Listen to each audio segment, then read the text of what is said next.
Alright guys, today we're going to be doing the fuel lines on a Troy-Bilt TB2044 XP. I will put all the parts in the description. I have some fuel lines and filters and stuff here at the shop, but they have a kit. Comes with filters, fuel lines, primer bulbs, new carburetor, everything super cheap. I'll put that in the description below. Just click the link. I'm just pulling this air filter cover off to get a better view. You don't really need to pull this off. I'm just going to pull it off, see what's crapping underneath it. So, I don't know if it needs an air filter or not either. Alright, now air filter looks good. Alright, so a little bit better of a view. Alright, so first thing you're going to do is drain out all the gas. You want to start with fresh, brand new gas.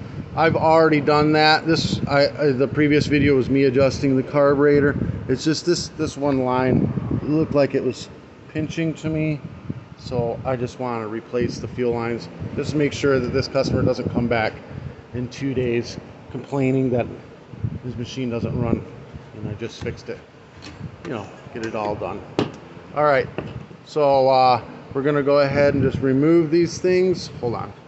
So the nipple furthest from the primer ball is the one that takes the filter. The one closest to the primer ball is just a return line. It ends in there. We're not even going to bother using this little barbed end. Yours may not even have it in it. We're just going to get rid of it. So just cut the fuel lines, pull them off the carburetor. And then we're just going to pull the lines out of the tanks, get them out of there. Go ahead and clean this area of the tank so you don't shove any dirt into the tank.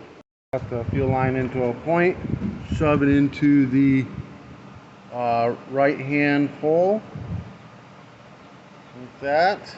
You'll be able to reach in here and grab it, pull it through. We're going to pull it right out of the mouth of the carburetor or the gas tank like that. I'm going to cut the tip off so that's a nice flat surface like that.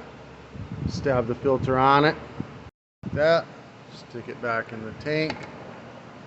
Make sure that it'll sit right on the bottom like that. Then this one goes to the inside. We're just going to cut it to length and stab it onto the inside. Fuel line to a point again. Stick it in the left hand hole through just a little bit like that. And then you're going to cut it to length here and stab it onto this one. Right here, that's the return line. Now, you know, I got these backwards. Whatever. It doesn't matter what hole you go in the tank. We're just trying to get it. I'm just showing you where these go. That's all. If they're a little too long, you cut off extra, or you just reach in there, pull it a little bit. You got, you know, the perfect lengths now. All right. Put your gas cap back on. And you're ready to rock and roll. Super easy job changing the fuel lines on these. And it's one of the most common things that are wrong with these is the fuel lines. The ethanol gas just rots it out of them. Go ahead, make sure your filter is clean. This is just regular foam filter. You can get it pretty much anywhere. But the kit that I have down in the description, you just click on the link. It should have the filter in it. Tighten it down and you're ready to go. This helped you guys out in any way, shape, or form. Give me a thumbs up, hit the subscribe button. Again, parts will be in the description below. Click the link. If you want to do any advertising through my channel, message me. I'd be more than happy to have you. Peace.